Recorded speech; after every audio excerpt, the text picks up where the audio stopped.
지난주 법회는 부처님에 대한 말씀을 드렸습니다. 부처님에 대한 말씀을. 오늘은 이제 그 다음으로 보살에 대한 얘기를 하고자 합니다. 보살의 생명은 바라밀입니다. 그래서 보살과 바라밀이라는 이런 주제로 얘기를 좀 하겠습니다. 지난주 법회에서 부처님의 시작은 고통 속에 있는 마지막 생명이다, 이런 말씀을 드렸습니다. 마지막 생명이 남아있는 한 부처님의 원력은 끝나지 않은 거죠. 그래서 제가 지난번에 성인의 자격을, 대상을 차별하지 않고 선택하지 않고 버리지 않고 남기지 않고 포기하지 않아야 한다, 이렇게 5가지를 말씀을 드렸습니다. 그 중에 한 가지만 있어도 성인이라고 할 수 없으며 성인의 자격이 없다, 이런 말씀을 드렸습니다. 기억나십니까? 그래서 성인이 머물러야 할 곳은 중생이 있는 현장, 고통이 있는 현장, 바로 그 자리에 있어야 할 것입니다. 그래서 제가 지난주에 부처님, 하나님, 예수님, 모든 성인들은 지옥에 가시라, 지옥에 가셔야 한다, 지옥에 머물러야 한다, 이런 말씀을 드렸습니다. 일반경에서 이와 비슷한 말씀이 나옵니다. 내가 중생들의 고통을 구할 수만 있다면 지옥의 고통이라도 기꺼이 받으리니 이런 까닭에 나는 항상 지옥 가운데 머물러서 모든 사람과 함께 하나니라. 지옥에 머무르시겠다고, 당신께서 머무르실 곳은 지옥이라고, 이렇게 열반경에서 말씀을 하신 부분이 있습니다. 이것이 부처님의 원력입니다. 버릴 자식이 있거나 남길 자식이 있거나 포기할 자식이 있거나 이런다면 성인이 아닙니다. 보통의 부모도 그렇게 하지 않으니까요. 부처님의 원력을 이어받아서 자신의 완성을 위해서 최선의 노력을 다하고 한 걸음 나아가서 온 세상 사람들을 구하기 위한 실천, 즉 부처님의 원력인 자비와 지혜를 이 땅에 실천하는 사람들을 우리는 보살이다, 이렇게 얘기합니다. 저는 보살을 부처님의 원력이 현실 속에 구체화되어 나타나는 모습이다, 중생을 위해 중생의 모습으로 이 땅에 오신 부처님의 화현이다, 이렇게 보살을 설명을 합니다. 다시 한번 읽어보겠습니다. 보살은 부처님의 원력이 현실 속에 구체화되어서 나타나는 모습이다. 아무리 원력이 있어도 이 현실 속에 구체화시키지 못하면 필요 없는 거죠. 구체화되어서 나타나는 모습이며 중생들을 위해서 중생의 모습으로 이 땅에 오신 부처님의 화현이다. 이해가 되십니까? 우리는 흔히 하는 말로 부처님이나 보살의 2가지 마음을 자비와 지혜라고 합니다. 이것은 따로 수행하고 실천하는 것이 아니지요.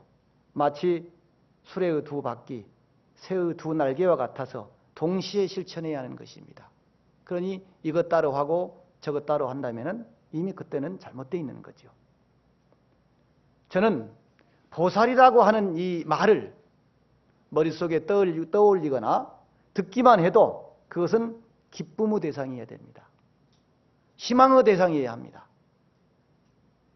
그래서 우리들이 바라고 구하는 대상인 동시에 우리가 이루어야 할, 성취해야 할 대상이기도 합니다. 그것이 보살이에요.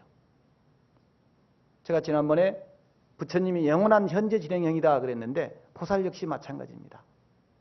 그 원이 끝나지 않는 한 이 현실 속에서 계속해서 당신의 원을 실현하기 위해서 노력하시는 분이니까 부처님이나 보살의 원력은 영원한 현재 진행형이다, 영원한 현재 진행형의 사람이다, 이렇게 얘기를 합니다. 그래서 보살은 지혜와 자비로 자신을 정화시키면서 동시에 이 세상을 정화시킵니다. 보살은 스스로 깨달음에 나아갈 뿐만 아니라 이웃과 대중을 깨달음의 세계로 인도합니다. 팔천송 반야경에서는 보살을 이렇게 표현하셨습니다. 보살, 이 사람은 세간을 안온하게 하기 위하여 깨달음의 마음을 내며 세간을 편안하고 즐겁게 하기 위하여 깨달음의 마음을 낸다. 보살은 이 세간을 크게 장엄할 뜻으로 크나큰 진리의 수레를 탐으로 이름을 마하사트바라고 한다. 이렇게 했습니다. 우리는 보살, 마살 그러죠. 큰 뜻을 가지고 큰 수레를 타기 때문에 마하사트바라고 했다. 보디사트바, 마하사트바. 여러분들 신미장구 대단한예 모지사다바야, 마하사다바야 나오지요. 그 부분입니다. 보디사트바, 마하사트바. 발음이 좀 이상하니까 그 부분이 뭔지 잘 이해가 안 되실 거예요. 신미장구 대단한예 하시면서 우리는 모지사다바야, 마하사다바야 그러고 있습니다. 이게 보디사트바. 보살은 보살인데 큰 보살, 마하사트바라는 얘기죠.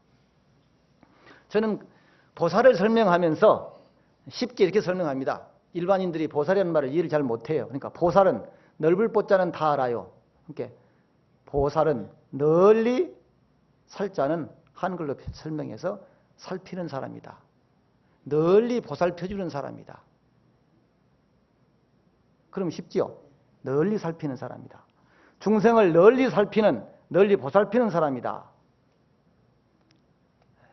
스님들이 배우는 치문, 서문, 천머리에 모든 중생들은 그 능력과 욕망과 성품이 다르다는 말씀이 나옵니다. 중생지 근욕성이 수다. 중생의 근기와 욕망과 성질, 성품이 다 다르다. 그런데 그 제각기 다른 중생들의 성품과 가지가지 소망에 따라 나타난 분들이 보살이라면은 중생이 있는 곳에 나타나고 중생의 소망이 있는 곳에 그것에 맞춰서 나타난 분들이 보살이라고 한다면은 보살은 중생의 소망을, 괴로움을 구해주기 위한, 들어주기 위한 맞춤형 인간이다. 아마 불교 법회하면서 보살을 맞춤형 인간이라고 설명한 사람은 또 없을 거예요, 아마. 들어보셨습니까? 맞춤형 인간. 중생에게 딱 맞도록 나타나신 중생의 성품에, 중생의 욕망에, 중생의 근기에 맞추어서 우리에게 오신 맞춤형 보살, 맞춤형 인간이다. 제가 중국 성지순례를 가면은 여기저기 돌아다니는데 처음에는 잘 안 했는데 중간쯤 가다 보면 그 현판하고 출연하고가 있습니다. 그걸 어느 때부터 다 찍기 시작했어요. 그래가지고 그걸 이제 그 컴퓨터에 쭉 저장이 되어 있으니까 보면은 우리나라 절보다도 그 중국에 가면 현판이 굉장히 많이 붙어 있어요. 어떤 데는 막 4기퉁이에 붙어 있는 데도 있고 법당 안에 들어가서도 법당이 높이 있으면은 여러 개씩 붙어 있어요. 현판이. 그래서 그게 관심을 가지고 어디 가는 데가 있으면 계속 그 현판을 찍어 옵니다. 그래가지고 이제 모아요. 근데 보타나카산 그 관음성지에 가보면은 관음전에 이 관음전 현판에, 전각 현판에 관음전이라든가 무슨 뭐 원통전이라든가 이렇게 붙여놓지 않고 관세음보살을 모신 전각에 송자전이라고 붙여놨어요. 보낼 송자, 아들 자자, 집전자. 접수가 안 됩니까? 자식을 보내준다. 자식이 필요한 사람에게 자식을 보내주고 중생의 소망을 다 따라서 나타나는 분이 보살이라고 하면은 관세음보살은 또 그 옆에 주련에 보면 문성구고라고 써놨습니다. 소리를 듣고 그 소리를 듣고 그 중생의 고통을 구하신다. 그 소망을 들어주신다. 그걸 보면서요, 참 이 사람들이 현실적이구나. 관세음보살을 어떻게 송자전이라고 현판을 줄 수 있었을까? 제가 충격을 좀 받았습니다. 처음에 그 관음성지를 가서 송자전.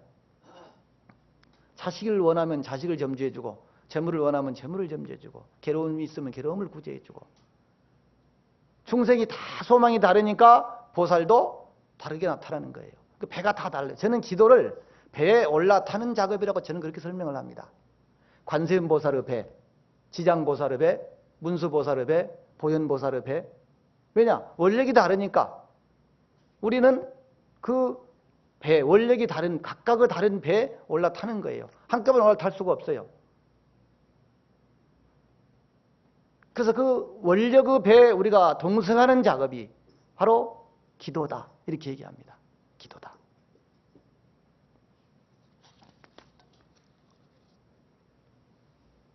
그래서 고통받는 중생들을 구제하기 위한 보살의 원력이 구체화되고 그 원력이 성취되어 나타난 모습이 수많은 보살의 화연이다. 따라서 아무리 불교가 좋아도 보살이 좋아도 부처님의 가르침이 현실과 동떨어진 괴리된 추상적인 가르침이 되어서는 안 될 것입니다. 모든 종교가 구원이나 해탈을 얘기합니다. 그런데 그것이 바로 지금, 바로 여기 필요한 실제적인 구체적인 가르침이 아니라면 아무런 의미도 아무런 필요도 없을 것입니다. 사탕발림에 불과하죠. 나중에 될 거야. 이거 가지고는 안 됩니다. 될지 안 될지, 그 말이 바른 말인지 바르지 않은 말인지 전혀 검증되지 않았기 때문입니다. 우리는 진리를 성인이 말했다든가 내가 믿는 종교의 성인이 말했다든가 전통이 오래됐다든가 이런 말 가지고서는 검증할 수가 없습니다. 지금 여기서 하지 않으면 안 됩니다. 그래서 바로 지금 여기 살아 숨쉬는 가르침이 바로 부처님의 가르침이어야 한다. 마조 도일 선사의 문화에 도노입도요문론을 쓴 대주해라는 스님이 있습니다. 하루는 원율사라고 하는 스님이 대주해 선사에게 묻습니다. 스님께서 깨달음을 얻으셨다는 말씀을 들었는데 일상에 수도를 어떻게 해서 공부 힘을 얻고 깨달음을 얻으셨습니까? 대주해 선사께서 대답하시기를 공부란 별것이 없는 것이야. 그저 배고프면 먹고 피곤하면 자는 것이지. 이렇게 대답을 하셨어요. 그래 원율사가 그럽니다. 그거야 스님뿐만 아니라 천하 모든 사람들도 다 그렇게 하지 않습니까? 만일 그런 것이 공부라면 일반 사람들도 다 스님과 같은 공부를 하고 깨달음을 얻었다고 할 것이 아니겠습니까? 해 스님이 이렇게 대답해요. 천만의 말씀이다. 세상 사람들은 겉으로는 그렇게 하지만 속은 전혀 다르다. 그래 다시 물어요. 스님 배고프면 먹고 졸리면 자는데 무엇이 다릅니까? 똑같으지. 그러니까 대주해 스님이 다르고 말고 세상 사람들은 밥 먹을 때 밥을 안 먹고 피곤할 때 잠을 자지 않는다. 여러분들은 어떻습니까? 피곤하면 자고 배고프면 밥 먹습니까? 힘들어요. 밥을 먹으면서도 이 생각 저 생각하고 망상을 끊임없이 하고 잠을 잘 때도 기와집을 몇채 흘었다 지었다 하고 앉아있고 이렇다는 거죠. 그런데 나는 안 그렇다. 나는 밥 먹을 때는 오직 밥밖에 아무것도 없고 잠을 잘 때는 그저 잠만 잘 뿐 아무것도 없다. 그것이 다르다. 이것을 일법궁진이라고 합니다. 한 번만 오로지 다 한다. 한 번만 다 할 궁자 다 할 진자예요. 한 번만 오로지 다 한다. 이것은 바로 삼매입니다. 독서삼매는 뭡니까? 독서만 하지 다른 게 들어오지 않는 상태가 독서삼매예요. 일법궁진이 바로 그런 것입니다. 그것만 하는 거예요. 그것만.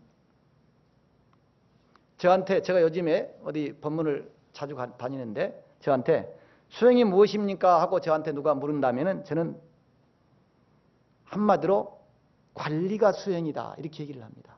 관리가 수행이다. 삼천배하고 참선하고 염불하고 기도하고 이거 수행 아니다. 그거 첫날 만날 해도 자기를 관리하지 못하면 필요가 없다. 근데 뭘 관리하는 것이 수행이냐? 먹는 것, 입는 것, 자는 것이다. 옛날에 선사 스님들은 이 세 가지를 삼상이라고 합니다. 왜? 세 가지가 없으면 살 수 없으니까. 그래서 석삼자에 항상상자를 써서 삼상이다 그래서 삼상을 항상 부족한 듯하게 해라 이렇게 얘기를 했어요. 옛날 그 스님들 말씀이. 근데 우리는 너무 풍족해서 문제입니다. 이 세 가지를 잘 관리하는 것이다. 자, 먹는 것 관리를 한번 해볼까요? 오늘 아침에도 제가 차를 마시면서 그런 얘기를 했습니다. 먹어야 할 것을 먹느냐, 먹지 않아야 할 것을 안 먹느냐, 먹어야 할 때 먹느냐, 먹지 않아야 할 때 안 먹느냐, 네 가지입니다. 엄청 어렵습니다. 먹어야 할 것만 먹습니까? 우리 보살님? 안 먹어야 할 것은 안 먹습니까? 먹어야 할 때 먹습니까? 안 먹어야 할 때 안 먹습니까? 정말 힘듭니다. 입는 거, 자는 거 다 마찬가지입니다. 자야 할 때 자고 안 자야 할 때 안 자고 일어나야 할 때 일어나고 이래야 되는데 안 됩니다. 저는 수행자든 누가 됐든 현장을 우리 노동 현장에서도 우리 공사장에서도 현장 관리를 잘해야 된다 그런 얘기하잖아요. 현장을 잘 지금 이 시간을 아니면 지금 내 행위를 관리하는 것이 수행이지 그 이상도 없다. 그 이하도 없다. 인연을 관리하는 것이 수행이다.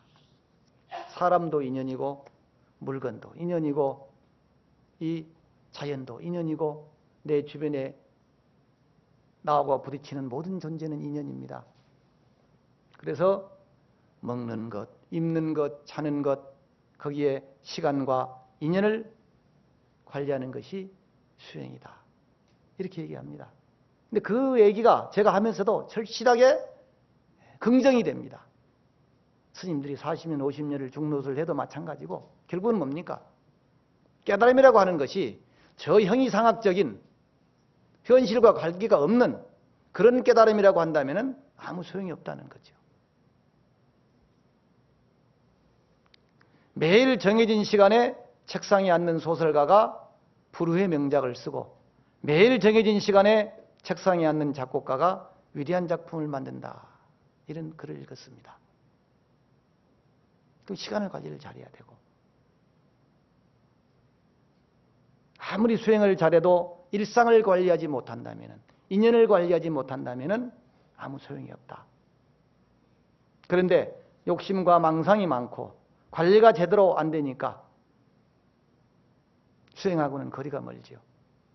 부처님께서 설하신 계율도 결국은 저는 그렇게 생각합니다.